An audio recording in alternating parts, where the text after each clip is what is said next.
보는 시간은 이제 뭐 기본적으로는 우리가 왜 B2B SaaS 프로젝트를 통해서 그 새로운 신사업을 하느냐에 대한 내용을 설명하는 시간인데, 이거를 설명하려면 약간 그 강남 언니의 역사와 뭐 이런 것이 좀 포함이 돼야지 이해가 될 수 있어요. 왜냐면 저희 프로젝트의 미션과 목표가 그 다른 데랑 독립돼서 어떤 자체적으로 뭔가 잘 되는 것이 아니라 같이 무언가 만들어가는 것, 그 맞닿아 있기 때문에, 그래서 여기서부터의 이야기를 알아야 되고요. 크게 이제 아마 세 가지 파트가 될 거라고 생각하는데, 이걸 왜 하지? 그리고 그러면 한다면 어떻게 할 거지? 그래서 뭘 만들어내는 거지? 이 세 가지 이야기를 하게 될 것 같아요. 그래서 처음 파트는 왜 하지의 영역입니다. 넘버 1, 왜 하지의 영역에서 중요한 건 이제 강남 언니는 어떻게 시작된 건가부터 해야 되는데, 강남 언니의 시작을 이야기하려면 이 한국의 이제 의료 시스템을 이해해야 돼요. 한국의 의료 시스템은 가장 크게 나누면 급여와 비급여라는 시장이 이제 이 용어부터가 이제 좀 생소한 용어일 수 있는데, 급여는 의료보험의 대상이 되는 영역이에요. 그래서 예를 들면 뭐 다리가 부러졌다, 그다음에 뭐 감기 걸렸다라고 했을 때 병원에 가서 치료받는 거는 다 이제 급여의 영역이라고 보시면 되고요. 비급여는 이제 그 보험의 영역이 아니고 선택 의료의 영역이라고 보시면 돼요. 예를 들면은 라식 같은 것처럼 시력 교정을 한다거나 치아고입 교정을 한다거나, 그리고 당연히 이제 성형이나 시술 등도 여기에 포함이 되어 있어요. 근데 중요한 요소가 뭐냐면은 급여 영역은 모든 수가, 즉 의사가 행하는 여러 가지 그 비용이 다 정해져 있어요, 나라에서.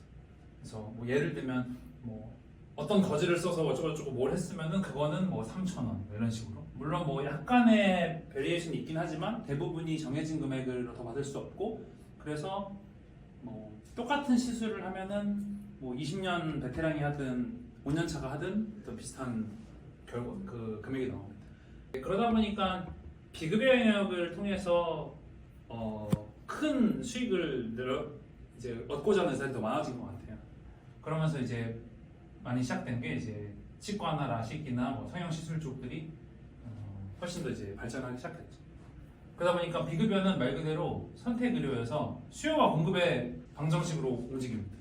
그래서 내가 어떤 특정한 시술을 100만 원에 팔고 싶어. 근데 누가 100만 원에 사줘. 그럼 그냥 팔 수 있는 거예요. 금액에 대한 뭐 없이. 그래서 그러다 보니까 되게 높은 가격대로 금액이 형성되기 시작하고, 여기가 이 비급여 영역이 돈을 많이 벌기 시작하죠. 근데 그러면서 이 비급여 영역이 돈을 잘 된다는 걸 아니까 많은 의사들이 이쪽으로 가기 시작했어요. 성형외과 비교과. 그러니까 경쟁이 시작된 거죠. 아직 그 수요가 그렇게 많지 않은 상태에서 공급이 과열되기 시작하면서 보면은 결국 그 경쟁은 마케팅이라는 영역으로 번지게 됩니다. 어떻게 하면은 많은 사람들을 데려올 수 있을까? 그런데 여기서 재밌는 요소가, 마케팅은 이제 광고잖아요. 근데 의료는 원시적으로 광고가 좀 어려워요. 굉장히 많은 법적인 이슈 때문에. 그런데 이런 비급여의 선택적 의료는 그래도 약간 시장 경제에 돌아간다고 생각해서 어느 정도 광고가 열렸어요. 그래서 의료 광고에 관련된 어떤 기준들이 생기기 시작하는데, 그 중에 한 가지 기준이 의료 광고는 TV 광고가 안 돼요. 그래서 아마 단 한 번도 TV에서 무슨 성형외과 광고한 거 본 적이 없을 겁니다. 그런 식으로 되게 좀 제한이 많거든요. 그런데 아까 말씀드린 것처럼 여기가 이제 돈이 엄청 올리기 시작합니다. 뭐 금세 이 시장에 몇 조 단위의 돈이 쏟아지기 시작해요. 특히 비급여 병원들은 고객을 데려오는 게 핵심이거든요. 이제 여기는 그 광고의 영역이 된 거죠. 그럼 광고를 통해서 고객을 데려가는 게 핵심이 되다 보니까 병원이 벌어내는 매출의 최대 한 20% 정도까지를 다시 마케팅에 돌리는 구조가 됐어요. 그러면은 한 병원에서 돈을 이렇게 막 몇 억씩 벌고, 그 마케팅비를 몇 억을 벌었으면 몇 천만 원을 써야 되잖아요. 그런 비용이 들어가는데, 그런 돈을 제일 잘 태울 수 있는 게 원래는 TV 광고 같은 걸로 빵 해서 돈을 써야 되는데, 그런 게 안 되기 시작하니까 그 TV 광고에 쓰지 못하는 그런 돈들이 지하철을 도배하기 시작해요. 버스. 그래서 왜 이렇게 버스, 지하철에 광고가 많은 게, 돈은 엄청 많은데 광고할 데가 없으니까 이제 그런 쓰기 시작한 거죠. 근데 이제 이런 것들은 효과를 알아내기 힘드니까 조금씩 더 타겟팅되고 구체화된 형태로 이제 카페, 네이버 카페라든가 페이스북 광고 같은 것들이 시작된 거죠. 그래서 이런 것들을 해주는 중간에 마케팅 대행사들이 우후죽순 생기기 시작하고 병원들은 자기들이 전문가 영역이 아니니까 이들한테 돈을 주면 이들이 이 안에서 마케팅하기 시작하고 심지어 약간 좀 불법스러운 마케팅도 많아졌어요. 뭐 가짜 계정을 만든다거나. 네, 그러면서 자연스러운 흐름이지만 돈이 너무 많이 돌고 그 안에서 약간 혼탁함이 시작된 거죠. 게다가 플러스로 의료 영역은 전통적으로 의사분들이 의도했든 의도하지 않았든 투명하지 않은 영역이에요.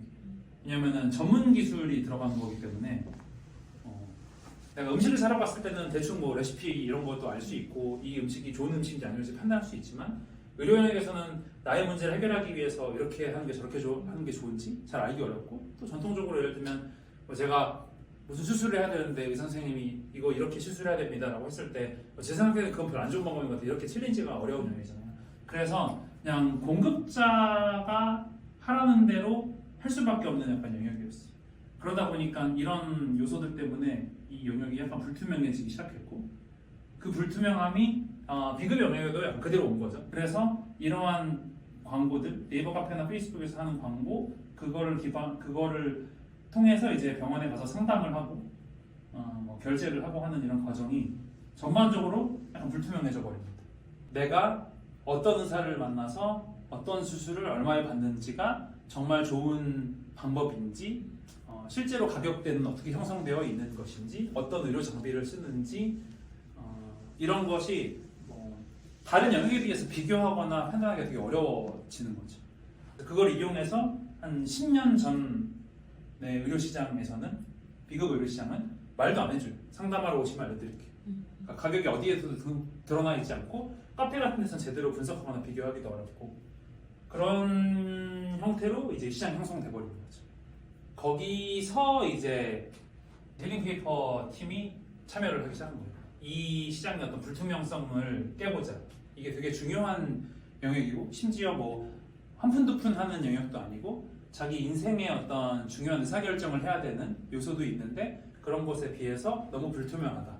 그래서 저희는 그거를 고관여라고 하는데 예를 들면 집을 구한다거나 하는 것처럼 고관여 상품인 것에 비해서 되게 불투명하고 의사결정하기 어려운 시장이기 때문에 우리가 어떤 서비스를 통해서 이 시장을 좀 개선해보자 라는 목표를 가지고 강남원이 팀이 그래서 이제 강남원이 팀의 미션이 더 좋은 의료 서비스를 누구나 누릴 수 있게가 된 거고 그리고 저희 비전이 이제 IT 기술을 활용해가지고 공급자 중심에 있었던 의료를 고객 중심으로 바꿔내는 어떤 원대한 계획을 가지고 시작이 된 거죠.